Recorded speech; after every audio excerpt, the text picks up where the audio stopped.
Hi, I'm John Isaacs. I'm an engineer and I'm a specialist in fitness equipment. I'm going to show you how to put together a cross trainer. So when you receive your cross trainer, you'll get a pile of parts rather like this, and you can see you need quite a bit of space. So my advice is to clear a nice big area and perhaps allow yourself the best part of 45 minutes to an hour if you've never done a cross trainer before. I'm going to show you some tips that we use in the trade to put these together and point out some of the main areas where you could run into difficulty and give yourself problems. So if there's two people, get two people to, an extra person to give you a hand putting the machine together is ideal, and it makes life a lot easier. But if you can't, then there is a way you can do this as a one-person build, which is what I'm going to do. So I've already pre-assembled some of the parts. So the column, mast and the legs, for example, I've pre-assembled those. That's pretty straightforward. Just follow the instructions. There's nothing too much to worry about there. But there is a care point. When you come to bring this whole assembly then to the main machine here, you can see how it all wants to move around, so you've got to be careful with what you do.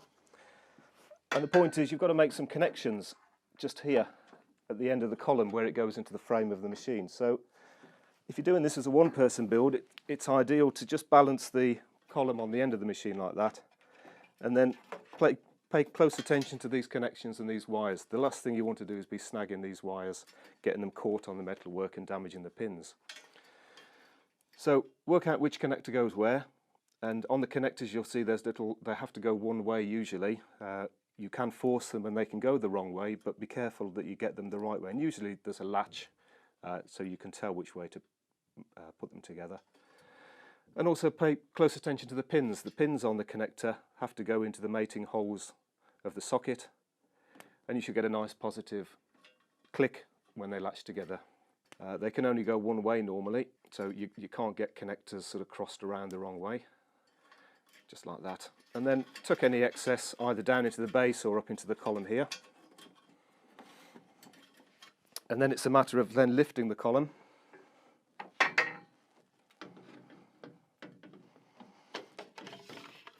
And then just slide it on, being careful not to trap any wires in between the metal faces here. You can then get your column screws and pop those in, and you should find they should go in nice and easy.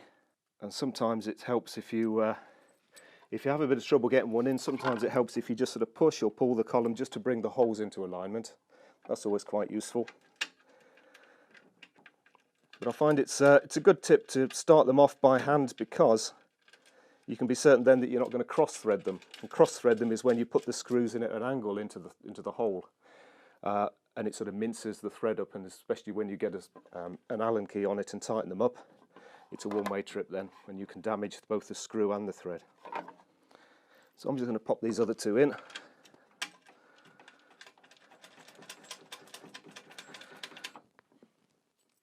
And there's one on my side as well. This is a source of where there's a lot of noise usually on cross trainers. When we've been out, when either myself or one of my team have been out to repair cross trainers on site, quite often we find this particular joint as a source of noises such as creaking, squeaking. You can imagine when you're using the machine there's a lot of movement at this pivot, so it's really quite important you get these tightened up right. So this is an Allen key, and I'm just going to use this and I'll just tighten it up. Not too much, so I'm not kind of leaning my whole body weight into it or getting my foot then trying to crank it round. It's just a case of pushing it till it really doesn't want to go anymore. Nice and tight. I'll do the same with all those.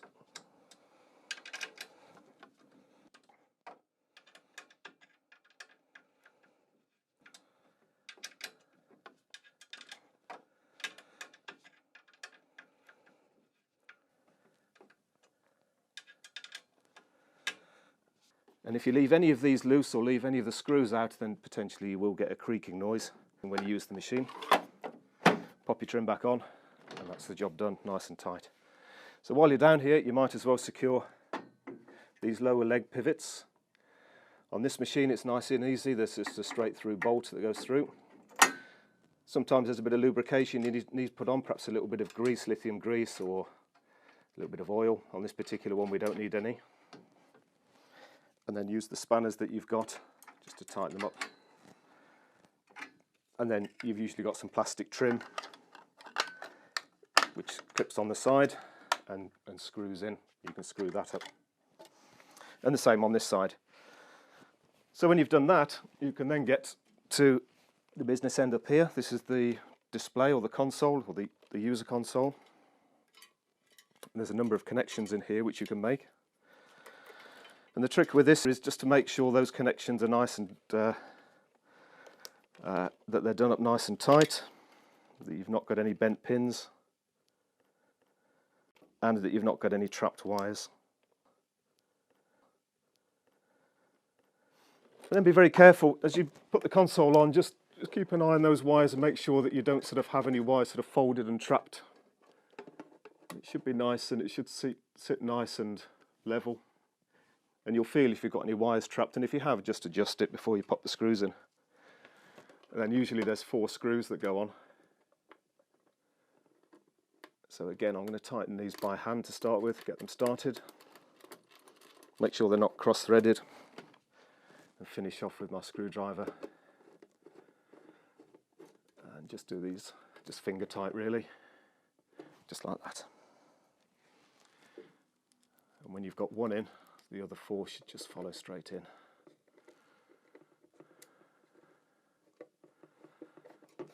There we are. And there's 2 at the bottom, 2 more at the bottom to do. That's that piece. Quite often there's trim which you have to put on. These plastic bits, by the way, I call them trim, they're plastic covers. They're just sort of finishing pieces really. And on this fitness machine there's actually screws that go straight through the column, and if you'll notice there's a harness, a wiring harness that goes straight down the column as well, which means that it's quite a likelihood I could get screws trapped. I'm just going to pay attention to that. And I'm going to check, just make sure those screw holes are clear, which they are. I can see that nice and clear. And then I can put my screws in.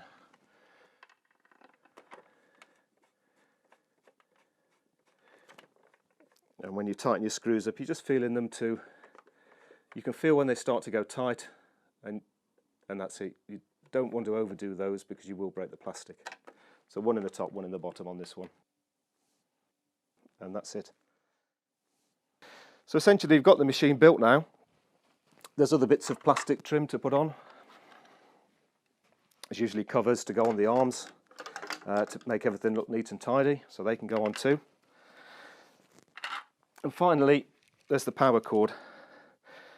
This is also another source of problems. You've got your brand new machine, you're desperate to use it, you pop the power cord in, and then you look for a socket and you think, oh, it's right over there. And of course, if you're not careful, you can snatch that lead and damage it. Or indeed, you can run it the wrong way through the machine, and when you use the machine you can snag the lead and rip the cord out the back. Or as I often see, people will just plug it into a convenient socket nearby and then whoop, trip over the lead, and before you know it you've ripped the whole socket out the back. So just be careful of that and make sure you've got a nice safe route for that cable, and that's it. And if you do that, then your machine will be good to go. It won't squeak, it won't rattle, and it should give you many years of service.